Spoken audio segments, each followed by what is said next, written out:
Guys, welcome back to episode 4 of the Nucci Show. Here we have a very special guest here. Somebody, I don't know anybody that speaks as many languages as this guy over here, who is not only a very established real estate agent, but he's a good friend. He's very impactful in the community with the Discord and everything else we have going on too. And without further ado, we have Steven Kupchan. Thank you so much, Anthony, for having me. It's a pleasure to be in your apartment, your studio, your laboratory where all the magic happens. Dude, it's an honor to have you, honestly, and especially everything that you've done since we met at the gym. You saw me from a video. We hit it off. We kept in contact. We started talking about deals. You actually watched me transition from brokerage to brokerage and then back. And then you jumped in one of the Discord calls, dude, and everybody was asking about it. They're like, who is this guy? The new construction expert, his energy. And I'm like, bro, that's my guy. So I appreciate you for that. Of course, it's a pleasure. I'm here to support. It's not all about me. I like to give back however I can. And I'm glad I could support your community, your business. And, obviously as a friend, it's a pleasure. It's an honor to help. I'm happy you're here. So listen, I have a list of questions for you. I love it. I'm ready to answer. Okay, so you are 32, or you're about to be 32? I'll be 32 in 2.5 weeks, so I'm 31 today still. How in the hell, 8 languages? 8 languages. Where? How? I need to know the story here. So I was born in Israel, and I learned Hebrew as a kid. And my parents came from ex-Russia, Soviet Union, so I spoke Russian as a kid as well. I moved to Canada when I was 7 and learned English, obviously, in school, Canada. Then when I was in middle school, we started learning French. I was a little bit rusty. I picked up Hebrew again because when I left Israel, I knew it at a very childish elementary level because I left as a kid and I only spoke Russian in the house. So no, wait. So Hebrew? So I started learning Hebrew was my first language. I would say Russian and Hebrew same time. So you started off with 2 right away? Right away, because at home we spoke Russian. In Israel, in the schools, we spoke Hebrew. When I moved to Canada, they put me in English as a second language because I already knew 2 languages. It was tough for me to right away pick up English. Obviously, I started as a kid. You pick up languages quickly. I started picking up English, with some mistakes, this, that, and the other. By age 11, I started learning French in Canada. There was because Canada speaks French as well, so they force you to learn it up until high school. They give you that. It's like Spanish here. They give you the basic, the minimum. They don't really care whether you're speaking well or not. But I actually was enjoying it. I was enthusiastic about it. And then, after college, I actually went to Quebec and learned French, 5-week, 6-week extensive immersion program to actually get better at it. And then so French was my 4th language. When I was 18, I went to Spain. I fell in love with Spanish. It was something incredible. And I thought, wow, I love these people. I love the woman, love the culture. I got to learn this language. So how old are you? You were 19 then. So 18, I was 18 years old right after high school. My mom said, when I graduated high school, my mother said, you can choose any country in the world. Let's go, me and you, I'll take you. And I was so into Spain and so into Spanish culture. I knew nothing about it. I didn't even say a single word. I didn't even know how to say ¿Cómo estás at the time. But didn't the other languages help you kind of branch off and pick up other words, or no? So I had a good, at the time I had a decent, I would say an intermediary knowledge of French. Yeah. I knew Russian, and my Hebrew got much better because I, improved it living in Canada, meeting people from the community, and knowing other languages helped me, facilitate and speed up my Spanish learning, but I knew nothing about it. When I went to Spain, it was Chinese for me at the time. That's how I feel when I moved here. So I fell in love with Spain. I was in Barcelona at the time. Spain was winning the World Cup, and I was there celebrating. Can you imagine being in a place when they win the World Cup? Dude, Miami was going crazy when Messi scored the goal against, what was it? Against France. Yeah, was that 3 years ago? 2 years ago? 2 years ago. Yeah, that was crazy. And it's going to be absolutely insane here. I'm telling everybody, if you buy real estate now before the World Cup comes. Especially all these people that are going to need Airbnbs and stuff. Oh, dude, the Dubai money and everything that's going to come down here, the Saudi money, they're going to buy everything. Slowly they're coming. And when with the a Chinese premium. started coming in too. Oh, yeah, 100%. So listen, I have a few questions for you. Of course. I have a few. And I want to start with, is there any language that has been a huge career changing deal for you? Like, has any language saved you or like helped you explode? 100%. I would say because we live in Miami, Spanish has taken me to levels that are unimaginable. Like you look at me, you see like a really, a light Russian Jewish looking kid from Canada. Like I don't have any name or last name that's anywhere close to being Latin. When I speak English, you don't think I'm from South America or Spain. But when I open my mouth, people are like lost in the sauce. Like they're completely surprised that a guy like this speaks Spanish at this level and has no relation. I did not live in Spain. I did not live in South America. It was just all learned. But I mastered, just like you do with cold calling scripts and sales.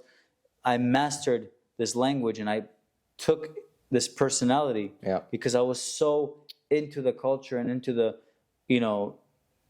personality that I met when I was in Spain that I wanted to like implement it. That's what really language learning is. You become a different personality when you speak that language.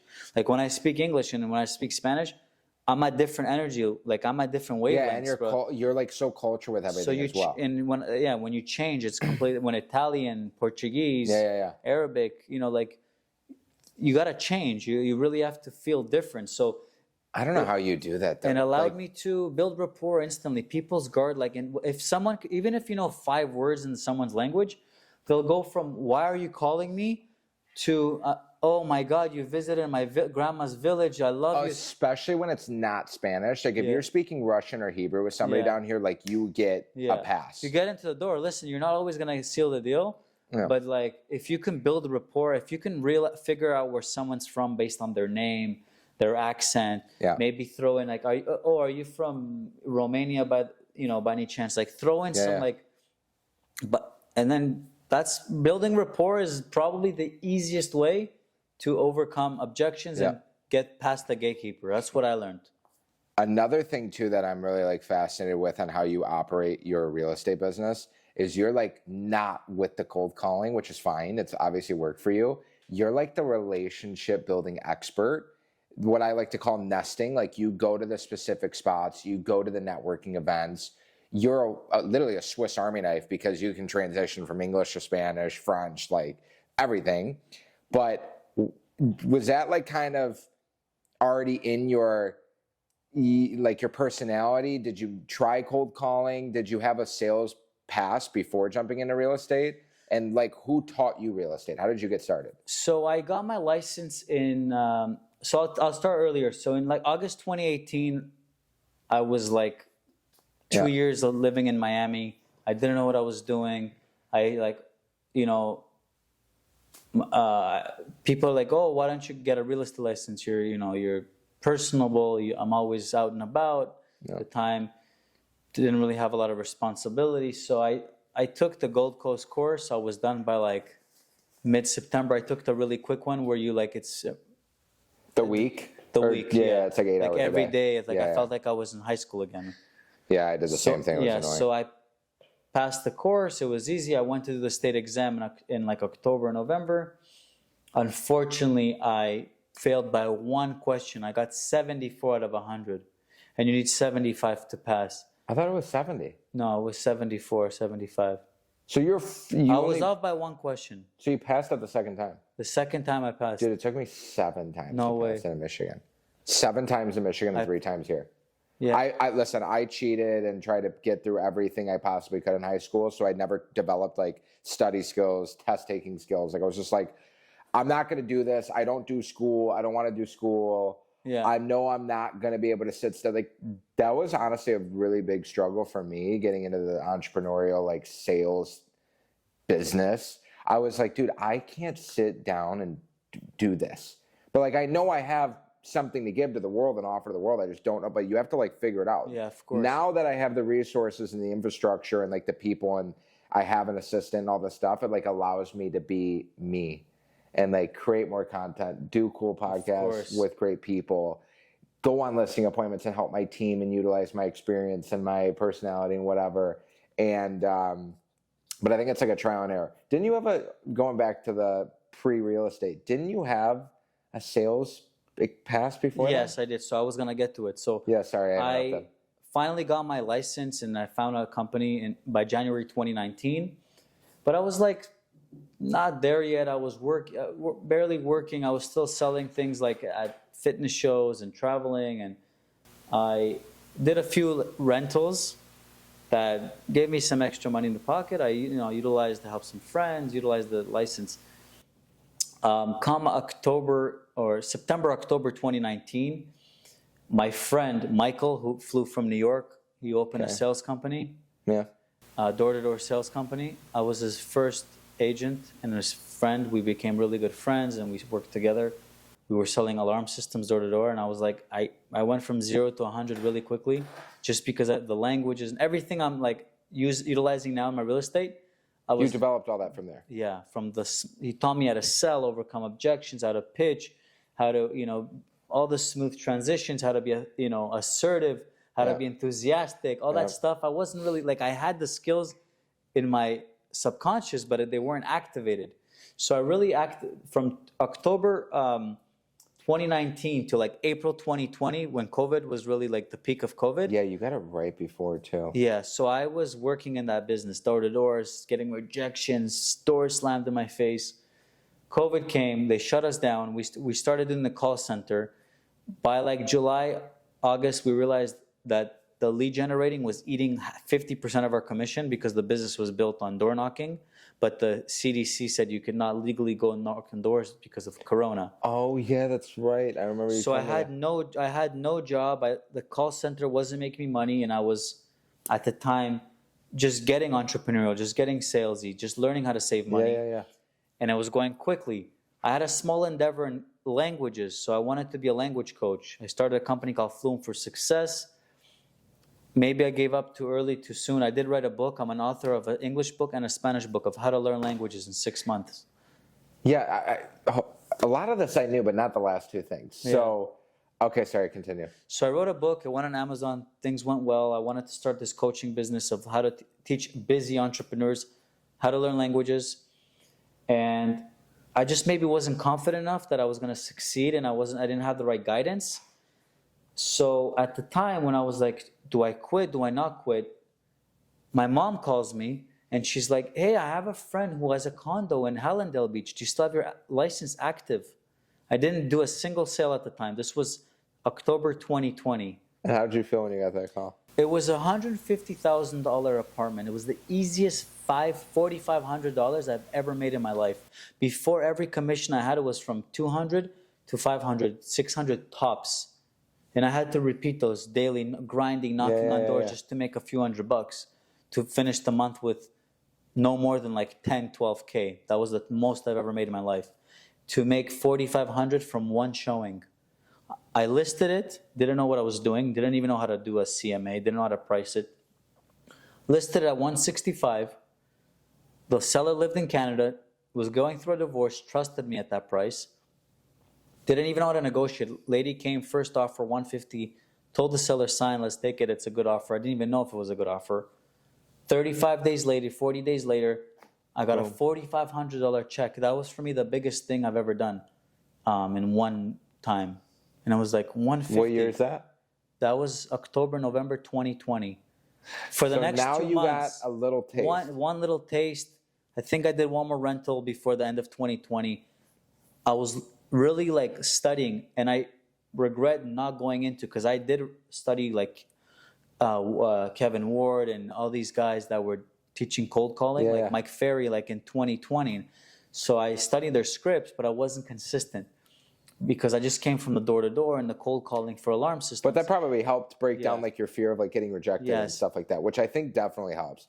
This was January 2021, my first full year in business. Okay. He invited me over, evening, this, that, went for dinner with, at the time I was single. We took some girls to Zuma, this, that, and the other. A little Zoom action, eh? Yeah, we came back. We had a few drinks. He's like, you know what? I'm thinking about listing my house. Come 2.5 months go by, we finally get around to it, and he's giving me a $475,000 listing to a guy who hasn't sold anything except a $150,000 apartment. I was like a kid in a candy store.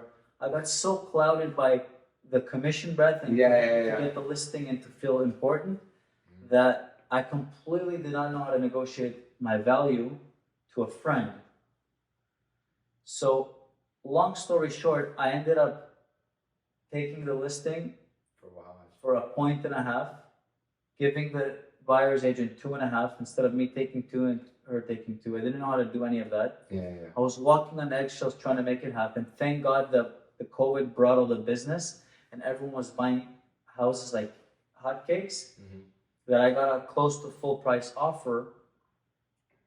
Unfortunately, it was still a decent commission, like 1.5 points on 470 is like, I don't know, what is that, like 6K? Yeah. So it's more than the 4,500 I made 2 months ago. It was okay, Was it harder? Was that transaction harder? It was harder because the agent on the other side was good and she really walked all over me. What was your biggest struggle in that first 6 months once you got those 2 deals under your belt? Just exuding confidence that I know what I'm doing in every aspect. I wasn't confident to go back to my client and say, listen, things, you need to do this, that, and the other in the inspection report. Now I have no problem. I'll go to my client. I'm like, listen, in good faith, I know it's an as-is contract. Let's fix 3 out of the 8 issues and we call it a day, Yeah. Business is good. I got some buyers. I went to the synagogue, met a guy. He was moving from Phoenix. He was my first official buyer.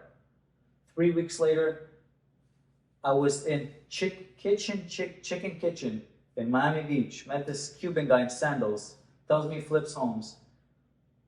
A day earlier, I was under contract with a veteran who couldn't close. The same home, the guy from Kitchen Chicken's like, listen, I know you're under contract for 312. Offer them 283 cash, closing in 6 days. They took it. Another buyer deal overnight. So I had 2 now buyer deals under contract. The guy from the synagogue for 410 and the other guy for 20. So now you're rolling. I'm rolling. I got the mojo. What was the biggest deal you've closed to date? And then the second question is, how do you feel about that AR settlement? Okay, so and how are you pivoting and preparing for that? So my biggest sale ever was 4.88, almost 4.9 million, pre-construction, 6% at Waldorf Astoria on the 87th floor. $250,000, my friend, to my pocket. I'm not trying to show off, my friends, but this is a guy who was only 2.5 years of being a realtor. No, that's inspiring. There are people who work 7, 8 years to make that kind of money and never keep it. Yeah, dude, I've never got a commission check that big. That's a great feeling. So how did you feel when you were writing the paperwork? You're more established now, you're experienced. Were you still butterflies? Were you floating around? Yeah, listen, you don't Or were you all right, let's not talk, let's not celebrate until the deal's done? Yeah, I want to say I pre-ejaculated a little bit, Just a little bit? But we made it happen. We passed, the contracts were signed, all the deposits were made. Yeah. We celebrated a little bit. I had to go back on the traded post. The buyer didn't like it. Called me out. I had a traded post. Yeah, dude. What? So and I put his because you have to pay $150 to reveal or. So I was a newbie, first big traded post. I should tell you the story about how he came into the door, how I almost didn't even want to deal with him. Yeah, how did you meet him? So a friend of mine who sells really high-end watches calls me one day, who I met at a birthday party in Brickell. Okay. He's like, hey bro, I have this guy, he called me, he needs a 3-month rental. I'm like, 3-month rental, bro? I'm like, I sell homes. What 3-month rental? I had a gut feeling take the fucking deal. This guy sells watches. He's not going to send you a schmuck. Yeah. He sells Richard Mills and APs. Some guy messaged me from a foreign number from Spain. Like, hey man, I'm looking for a 3-month rental. Mike gave me your number. Could you help me? I'm like, shoot, just say yes, Steven. You can build a relationship. Take care of this rental guy. Make a few K. Make $500 because 3 months. What are you gonna make? Yeah. Most people don't have a. Ended up 2 units at Armani, 25K each times 3. Ended up making what I would have sold a 300K here in San Diego. Yeah, 2 big Armani units for 3 months, all paid up front cash. These people are serious. Became friends. There's that. they travel Dubai here, planes. I'm like, what? I want a piece of this. They invited me to the bigger unit, the 4-bedroom.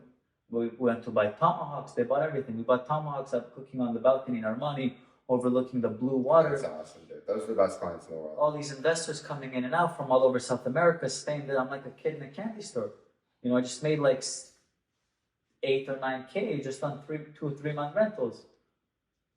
Like, and then the dude. conversation of And like, then, oh, like, you should we have. became friends. It's not even the first time. You know, I'm always like, let's go for lunch. Let me show you Zuma. You know, I built a relationship, and we're really good friends now. Like 30 days into being here, he sends me that some schmuck sent him a PDF of Lofty. He calls me, Steven, next day, let's go Lofty, boom, same day on the spot, 1.8, we signed.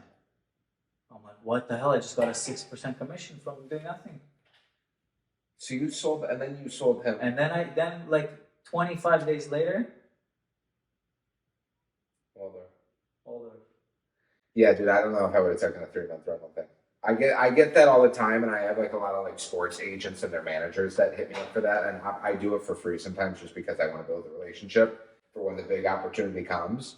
But yeah, it's hard to find anything under 6 months where you're even going to get paid. Yeah. You're better off going on Airbnb. So I learned even in today, I don't mind, like, I have a full-time assistant, thank God, she's awesome. Like, Yeah. if you tell me, like, bro, I need a 3K rental, it's not my cup of tea, you know? Yeah. I'll send her.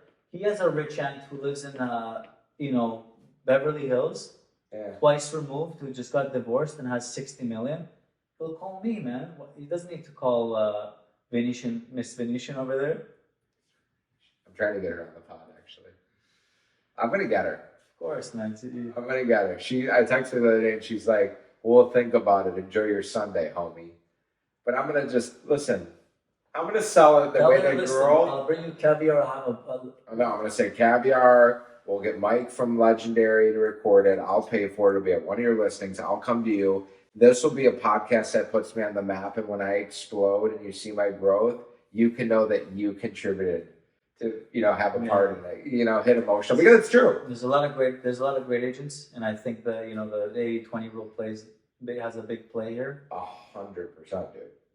I like her style, and I love her and Alex Goldstein. To me, I love their styles. Yeah, because like Alex Goldstein's like, you know, I love his attitude. He's very like Goldstein's raw, doesn't care, machine, positive, Lululemon, sporty guy, like how we talk about, and does not give a fuck at all. And we'll say it, and we'll talk like that. Like, I'm a little loose, I know that, but I really just, I don't care. I mean, like, I'm not being censored. I'm not being reserved. I'm going to be me. Any client that I have that works for me or works with me knows that I'm going to fight for them tooth and nail. I don't care what it is, 300 grand or 20 million. I'm going to bat for you. And yeah, dude, that's just how it is. But those two are really, it's weird how every agent that's at that level has like different styles. Advice to new real estate agents that are starting out that think this is a get rich quick and we can make $100 million within 6 months. And Nucci cold calls, and I want to cold call, but Steven door knocks and does the other thing. I don't know what to do. I'm torn. I don't know how to do this real estate thing. So I think you need a healthy mix of various tactics and techniques. It's not like one way or the highway. It's not like everything you're doing is the only way to do it, or everything I'm doing is the only way to do it. I think you need a few wheels. You know, like car has 4 different wheels. You got to have different wheels. One wheel could be you're really focused on that relationship building. Don't worry about saying hi to random people at Publix, in line at Lululemon, in line at the ice cream place. Say hi to the tellers at, you know, Chase. Don't worry about that. You know, revive your contacts that you've already have, whether it's on social media, whether it's in your email list, LinkedIn, whatever you got to do. Like, send everyone happy birthday. Always be top of mind. Yeah. You know, send people a video. Hey, you doing, John? It's been a while. I saw your daughter was born. Amazing. If you ever, you know, I see that you're probably getting crowded in that 2-bedroom apartment with 3 kids. If you ever need anything, I'm your guy. Call me, 416, blah, blah, blah. You know, like. You're a selfie video guy? Yeah, I love it. That's really? I used to do it with alarm systems because people that never So you've been doing that. Yeah, I love it. Hey, how you doing, Bobby? I'm thinking about you. I'm literally right behind me is this $2.5 million home. You told me your budget was $2, but this home is incredible. I know you're in New York. Fly down. Let me show you. Look at this beautiful. What do you think of the color of this garage? Let me know. Boom. Dude, you know what we've been doing, me and Jake, the guy on my team? There was people ghosting us in a community that we've been targeting. So we go to the community, sit in front of the house, and pull out the phone. I'm like, Jacob, I don't know if you realize I'm standing behind one of the most beautiful properties in all of Golden Beach, whatever. I don't know if you recognize it right now, but we're sitting over here. We're like, Jacob, enough messing around. Look, we wanted to get your attention. We hope you're doing amazing. Give me a call and you kind of got a few important things that I want to share with you. And like, dude, it works. Yeah. It works. Yeah, of course. Like, dude, how can you say no to a selfie video like that? Yeah, you gotta call the person. Videos are the best. I always say if you can go in person, do it. If you can't go, videos next best thing. Then if you can't do a video, do a phone call. And then worst case scenario, you send a text. And last resort is an email. You know, Bigelman picked up like a $12 million buyer one day from a cold text. Yeah. He was like, it's funny, we're all wired the same way. He was like, I'm sitting down. It was Wednesday afternoon. I had a 3 o'clock showing. My 3 o'clock showing canceled. And I'm like, I'm going to sell X amount of dollars this month. I got to do something productive with my next hour and a half so that I'm not wasting time. He said, I went on Mojo. I circled a radius around a building that I wanted to target. And he was just like cold texting, even cold call. And some guy was like, I love Sotheby's. I love your brand. I love what you guys do and stand for. Actually, yes, I am looking for something. I'm in Dubai right now. Call me next week. And I think he closed the guy. I'm like, Yeah, that was an island, right? I don't remember. Yeah, I don't remember where it was. But yeah, that's awesome. But it's just that it's the mindset. Like he is always in hunt mode. Yeah. And that's how I am too. I think that's what's. I'm always. I resonate more with buyers. Don't get me wrong. I love listings, and right now I have 5 active listings, 1 under contract. I'm getting one going live tomorrow. Like I'm listing heavy and friendly. Heavy and friendly. As time goes by, my ratios are getting better. I started with probably like 90-10 buyer to seller. I'm probably like 50-50, maybe even 60. Feels better though. Actually, honestly, I think I had more listing closes this year than I did buyers. Good. Yeah. So I'm probably like 60-40 now. Who are you calling? Are you calling expireds and FSBOs? I'm better at circle prospecting. Yeah, I was going to say. I know and people I'm really old expireds, but I come at them at circle prospecting. Because I know in my head, my ammo is they don't know that they were trying to sell 6 months ago. Yeah, so their hand is not here like really hot expireds from yesterday. But I'm not the 85th. And they're not pissed off. I'm not 85th Joey Schmoey to call them from 7:30 to 8:30. Yeah. You know, like yes, the really quick same day expired work. Don't get me wrong, all that shit works. If you're in the morning, yeah. It's just not my cup of tea. Like I prefer to come at like, Johnny, it's a sunny day. I know you're not expecting my call. Love the street you live on. You know, this, I don't even know if this is for you, Johnny, but I have the Joneses. They called me last week and they're like, shit, I need a 4-bedroom on Smith Street. And you have exactly what they're looking for, Johnny. If I came with a duffel bag of cash, are you telling me screw you or are you giving me a shot to sell you? So you just say that's what your pitch is. Yeah. And they like that. Just random shit like that, dude. I'm not even thinking. I'm like, I'm coming as your friend, or I come at like, you know, Sally, it's a sunny day. How's your day? You know, I know you're in Bal Harbor, beautiful 12th floor overlooking the ocean. I quickly look on Zillow. You're at the Alexander, whatever. Just Yeah. I know you've owned the unit for years and years and years. You have so much equity. You probably don't want to get out of that building. It's probably too big for you. Correct me if I'm wrong. You thought about selling in the last 12 months. I like that one. What in the world can I do for you? I'm not, like I say, I'm not here to sell you anything. In fact, I don't even want your listing. However, if I had a perfect buyer for you that crossed up every check mark on your list and get you the price you're looking for, would you consider a 10 to 15 minute conversation with me? If you're not happy with what I have to say, no hard feelings, there's no obligations, we're going to be best of friends. You can always call me Monday to Friday. I like that. That's it, man. Simple. Monday to Friday. I'd probably say Monday to Sunday though. Yeah, I'm not.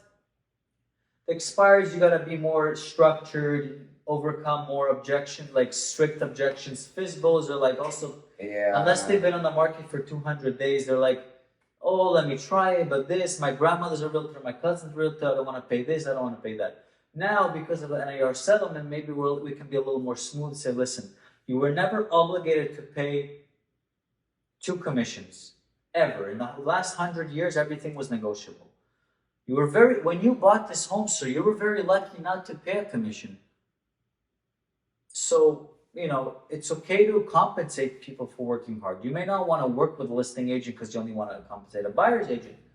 But no problem. Why are we even putting labels on what kind of agent I am? At the end of the day, sir, it's not what if I'm a listing agent or a buyer's agent and how much you got to pay me. At the end of the day, it's how much you're going to keep. So correct me if I'm wrong, sir. We don't need to put labels, listing agent, buyer's agent. They say, you just want a hard-working agent to close the deal for you and to net this much amount of money rather than this much. Am I right, sir? You ready to sign? This guy's a closer. So where can people find you if they want to contact you? If they're, which you've done already, somebody who's a local agent in Florida that follows you or that's in my coaching community, if they need someone that's bilingual or trilingual or octolingual. It's called me a polyglot. It means multi-languages in Greek. If they need someone that's octolingual over here, where can they find you at? Pop Miami Agent on Instagram and YouTube. You can find me at Steven Kupchan on Facebook. I'm also Steven Kupchan on LinkedIn. My email is info@stevenkupchan.com. I'm with One Sotheby's here in South Florida. Big network. If you need an agent in freaking London, Dubai, South America, Canada, wherever you need an agent, New York, LA, call me. I can always introduce you to the right people. And Anthony got you. We're gonna take you from here to here. You're gonna be everyone in his Discord is gonna be the best agent. We're closing. Everyone is gonna make in your group. Sign it. Believe it. Everyone's making 100K for the pocket minimum. Everyone. Minimum. Okay. Rapid fire closing questions. Favorite restaurant in Miami? Mila. Yes. Okay. Favorite dish at Mila? I love I love their sushi. I think the sushi is amazing. I love their appetizers. They have the seaweed salad, the cucumber salad. I'm really into I've been really into small dishes instead of getting the big meats and tomahawks and getting full of one thing. I'm ordering a lot of small dishes. So some rolls. I love their tuna roll, the hamachi roll. I love their seaweed salad, cucumber salad. I love their spicy edamame. They have a bunch of crispy tunas. They have the roll with the black caviar on top. So You're the caviar guy. Okay, next question. A market that you're bullish in the next 3 to 5 years here in Miami that's going to grow and explode. Or city. Hollywood. Stay local. What about North Bay Village? I heard you make a video about North Bay Village as well. Can I give you 3? Yes, go. Bay Harbor, North Bay Village, and Hollywood. Really? Yeah. Okay. Third question. Best first date spot in Brickell downtown area. Best first date spot? First date. It's a great question. I haven't had a first date in a long time. Okay. How about the best dinner spot if you're trying to impress a client? They've never, but maybe they've been to Miami a few times, but they don't know where the spots are. You're like, all right, listen, I am going to give you not only a great vibe, but an amazing culinary experience. Mila can't be one of them. No. I used to take clients to Novikov. They used to do well. Novikov, yeah. Zuma's great. What about LP? Is it LPM? LPM. So that's Never been. Take a girl there. Take your girlfriend there. Yeah. Forget the client. It's too romantic. You're gonna bring a red rose. Satai is like LP. Yeah. Yeah, but French restaurants are more romantic. Take your girl. You don't take clients to French restaurant. Learning. Italian restaurants are good for clients. Italians are very social. Yeah. You can, pasta, do that. Let me give you 3 really good Italian restaurants. You're Italian descent, right? Yeah, No. Carbone's good, but I'll give you something else. Doma and Wynwood, very good food. Doma's fire, yeah.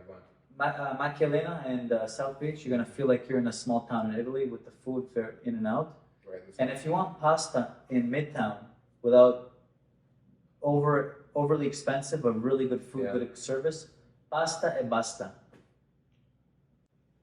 You won't spend more than $100 there, and the food is delicious, dude. I love it. You're full, and the great pasta. You know, honestly, do we need to make more? We need to make more educational content. Of course, we should. That's why, one of the reasons I want to meet up with you, I love podcasts, God bless you. I could be a news anchor, actor, put me in a porn video, whatever you want. But This guy's just a Swiss Army knife, dude. Whatever you want to do. It's all real estate, education's the porn. best, because it's when you give for free without expectation, I promise you God will give you 10 times more. Yeah, no, and that's The more free information you give, yeah. the more you'll get in return. Send a calendar, invite somebody. Oh, man, I appreciate you, dude. It's all Listen, about collabing. I love what you're doing. Like I said, I want to be part of your community. I want to give back as well. you are. I want to. I'm in it to win it with you. I think what you're doing is great. There's a lot of guidance. I think Thank you. that I'm trying. um, I'm doing. We're doing. and just crush it, bro. We're gonna. I want to know. I want to see you on the top 10 realtor in the city list. I got some stuff cooking. He's got some stuff cooking. If you guys want more information I from got some good Steven, listings. If you guys are looking for homes, Hollywood, condo in Edgewater, all waterfront. I got a few off markets, 3.5, 4. he's got whatever you want. He's got. If you need restaurant recommendations, you need wine recommendations, you need real estate. Michelin, you guys, I'm a Michelin junkie. I like to go to different Michelin restaurants, not because of they're expensive. I just like to know why people gave Best it stars. Michelin restaurant in Miami that we're closed now. Boom, go. Joël Robuchon, L'Atelier. Okay. All right. My man. Can you say that again? L'Atelier de Joël Robuchon.